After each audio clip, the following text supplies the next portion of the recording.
On a la chance de vivre dans un pays avec une faune assez exceptionnelle. Du blaireau au lynx et même quelques ours, c'est très diversifié. Parmi tous ces animaux, il y en a un qui revient souvent dans les discussions ces derniers temps.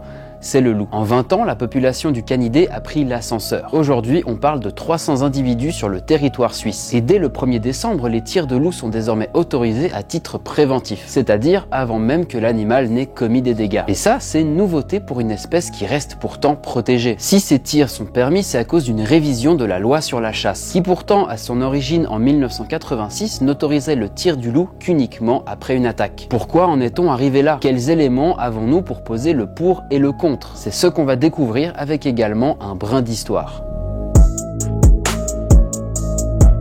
Le loup était à l'origine répandu dans toute la Suisse et occupait tous les lieux qui lui convenaient. Alors qu'il avait disparu du plateau au XVIIe siècle, il s'est maintenu dans les Alpes et le Jura jusqu'au XIXe siècle, dans le Val Maggia et le Val Verzasca par exemple. 53 loups ont encore été éliminés entre 1852 et 1859. Cependant, l'arrivée des armes à feu a apporté un problème. Beaucoup de ces proies naturelles, chevreuils, cerfs, sangliers, sont amenés au bord de l'extinction. Le loup a alors dû se tourner vers d'autres sources de nourriture et cela a évidemment entraîné une forte augmentation des attaques contre les animaux d'élevage, ce qui a engendré d'importants conflits avec les éleveurs. Ils ont alors systématiquement été tirés, capturés et empoisonnés. Le loup a ainsi disparu en Suisse en tant qu'espèce sauvage résidente durant la seconde moitié du 19e siècle. En Italie, en Espagne et en Europe de l'Est et du Nord, de petits effectifs de loups ont survécu. Lorsque le loup a été placé sous protection en 1971 en Italie, il ne restait qu'une centaine d'individus. Par manque de proie naturelle, il se nourrissait d'animaux de rente et même de déchets. Grâce à sa protection et à l'augmentation simultanée du nombre de proies sauvages, la population s'est rétablie et s'est étendue jusque dans les Alpes. Les premiers loups ont migré en Suisse à partir de l'Italie en 1995. Mais il aura fallu attendre 2012 pour que la première meute de loups suisse se forme. Et jusqu'à aujourd'hui, ça a été l'expansion. Les derniers chiffres de 2023, c'est plus de 300 loups sur notre territoire. En 2019, il y en avait moins de 100. Et la trentaine de meutes est établie dans de nombreux cantons. Les Grisons, le Tessin et le Valais bien sûr, mais aussi Vaud, le Jura ou Fribourg.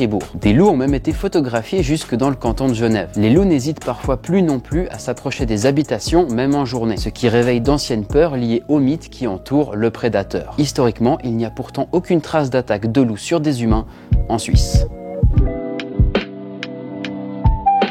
Du point de vue de sa conservation, le retour du loup en Suisse a été une réussite. Mais ce n'est pas la seule vision de l'histoire. Et là, toute la complexité du problème peut se comprendre en une seule phrase. On a compté 4 attaques de loups sur du bétail en 2005, contre 1480 en 2022. Et oui, le loup peut manger jusqu'à 5 à 10 kg de viande par jour. Et je me mets à sa place, aller chercher à manger dans un élevage en plein air, c'est un peu comme aller au buffet de l'hôtel. La majeure partie des animaux de rente tués sont des moutons. Les plus gros animaux, comme les bovins ou chevaux, ne sont que très rarement attaqués. Les discussions sont animées sur la manière de concilier les activités humaines et la préservation de ces animaux. Les autorités suisses travaillent sans relâche pour élaborer des stratégies qui respectent la coexistence entre les loups et nos communautés agricoles. C'est un gros défi. Et comprendre ce défi nécessite d'explorer les différents points de vue. D'un côté, on a les amoureux de la nature, qui voient les loups comme des gardiens de l'équilibre écologique. C'est légitime. Et de l'autre, les agriculteurs qui sont inquiets quant à la protection de leurs troupeaux. Et c'est légitime aussi. C'est compliqué, D'autant plus quand on sait que le loup a une utilité et qu'il est important de le garder en Suisse. C'est pas juste pour faire joli. Il régule les populations herbivores. Il contribue donc à maintenir la santé des forêts et des prairies, favorisant la biodiversité. Et oui, les loups ne sont pas seulement des prédateurs, mais aussi des architectes de paysages naturels. Mais le nombre d'individus a triplé depuis 2020. Alors, c'est quoi la solution aujourd'hui? En Suisse, il y a ce qui s'appelle le plan loup. Il stipule que les dommages causés par le loup aux animaux de rente et aux cultures agricoles seront indemnisés par la Confédération et les cantons, à savoir 80% par la Confédération et 20% par le canton. Donc plus il y a d'attaques et plus ça coûte cher à la Confédération et au canton. Ça explique aussi pourquoi les autorités souhaitent réguler rapidement. Le plan loup prévoit aussi d'accorder une autorisation de tir pour les animaux ou les meutes causant des dommages considérables aux animaux de rente. Et sinon, plus récemment, la fameuse révision de la loi sur la chasse. Dès le 1er décembre de cette année, la régulation préventive des meutes de loups sera autorisée à des conditions clairement définies. La loi permet aux cantons de procéder à des tirs de régulation et autorisera les cantons à tirer avant que les loups n'aient fait des dégâts. Les cantons ne pourront pas s'attaquer à des meutes qui restent éloignées des troupeaux et des villages. Et évidemment, ils devront aussi justifier le tir auprès de la Confédération. Cette modification vise à rendre l'animal à nouveau craintif. Garder une population de loups en Suisse tout en réduisant les dégâts qu'elle cause. Mais l'humain L'humain doit-il encore intervenir pour faire retrouver son équilibre à la nature, ou doit-il plus simplement apprendre à mieux cohabiter avec les grands prédateurs? Donne-nous ton avis en commentaire et n'oublie pas de t'abonner. J'espère que ce sujet t'a plu et moi je te dis à très vite.